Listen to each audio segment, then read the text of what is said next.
मऊगंज का लोढ़ी गांव, जहां जमीन के नीचे से अवैध रूप से निकाला जा रहा पत्थर अब लोगों की जान ले रहा है। लोढ़ी गांव जहां अवैध खनन सिर्फ कारोबार नहीं बल्कि मौत का दूसरा नाम भी बन चुका है। ये खबर नहीं, सिस्टम पर सीधा तमाचा है, जहां एक बेटा अपने मेहनत के पैसे मांगने जाता है और वापस आता है लाश बनकर।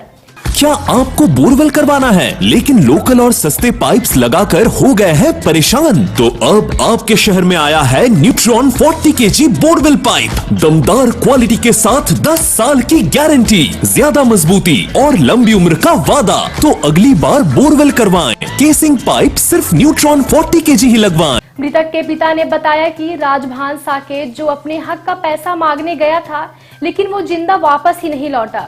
पत्थर से लदे ट्रैक्टर ने उसे कुचल दिया और मौके पर ही उसकी मौत हो गई। मृतक के पिता तीरथ साकेत का आरोप है कि जिस ट्रैक्टर से हादसा हुआ, पुलिस ने उसे ही बदल दिया।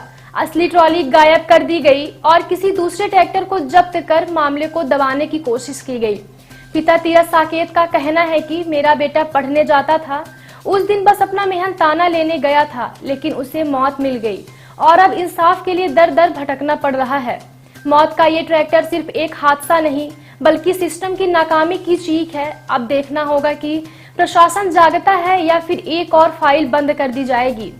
वहीं जब हनुमाना थाने की चौखट में न्याय नहीं मिला तो पीड़ित एसडीओपी की चौखट पर पहुंचा और न्याय की गुहार लगाई। अब बड़ा सवाल है कि आखिर ऐसा क्यों किया गया, आखिर किसके दबाव में यह खेल चल रहा है।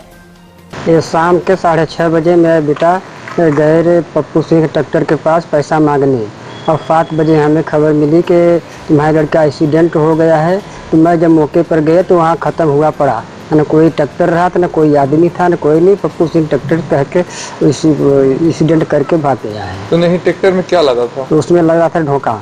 ढोका? जी, यही काम करते हैं वो? हाँ, वो तो ढोका लाता है, लेकिन मेरा बच्चा पढ़ रहा है स्कूल में। हाँ। ये ढोका लादने में ढोका तोड़ फोड़ के लदाकर उसे पैसा मांगने गया है। अच्छा, मतलब जो काम किए थे उसकी पैसा मांगने गए थे। तो फिर उसके बाद कब सूचना आपको मिली? ये 7 बजे मिली। तो आपकी बेटी की मृत्यु हो चुकी थी। हाँ। हाँ। इसकी सूचना थाने में दिए? सूचना थाने में दिए। थाने वाले गए तो हमने कहा कि मैं बॉडी जब नहीं उठाने देंगे, जब तक कलेक्टर सीएम नहीं आएंगे तब तक बॉडी नहीं उठाने देंगे। तो पुलिस जबरदस्ती मार पीट कर बॉडी लेकर भागी है। एसडीओपी कार्यालय के पास आवेदन दिया है, उसमें एक चीज का जिक्र किया है कि ट्रैक्टर भी बदला गया है। जी, तो किसका ट्रैक्टर रखा गया? ट्रैक्टर इसके रखे हैं तो बदल कर रखा है। इसमें फरियादी हैं तीरथ प्रसाद साकेत, जिनके बालक की उस दिन ट्रैक्टर से एक्सीडेंट हुआ था जिसमें बालक की मृत्यु हो गई। उसमें मर्ग इंटीमेशन लिया गया है। पीएम रिपोर्ट आने पर इसमें जो भी अग्रिम वैधानिक कार्रवाई होगी की जाएगी। तो परिजन के आरोप है कि ट्रैक्टर भी पप्पू सिंह का है, लेकिन उसको बदलकर उसके भाई का ट्रैक्टर चौकी में खड़ा कराया गया है और जिस टाली में धोखे लगे थे पत्थर के, उसको भी हटा दिया गया है। ये मामला भी संज्ञान में आया है, इसको भी जांच करा ली जाएगी। जैसा इनका बताया जा रहा है कि पप्पू सिंह का ट्रैक्टर था। अभी इसमें एफआईआर भी नहीं हुई है, मार्ग जांच में लिया गया है। जांच में जैसे भी तथ्य आते हैं अग्रिम कार्रवाई की जाएगी।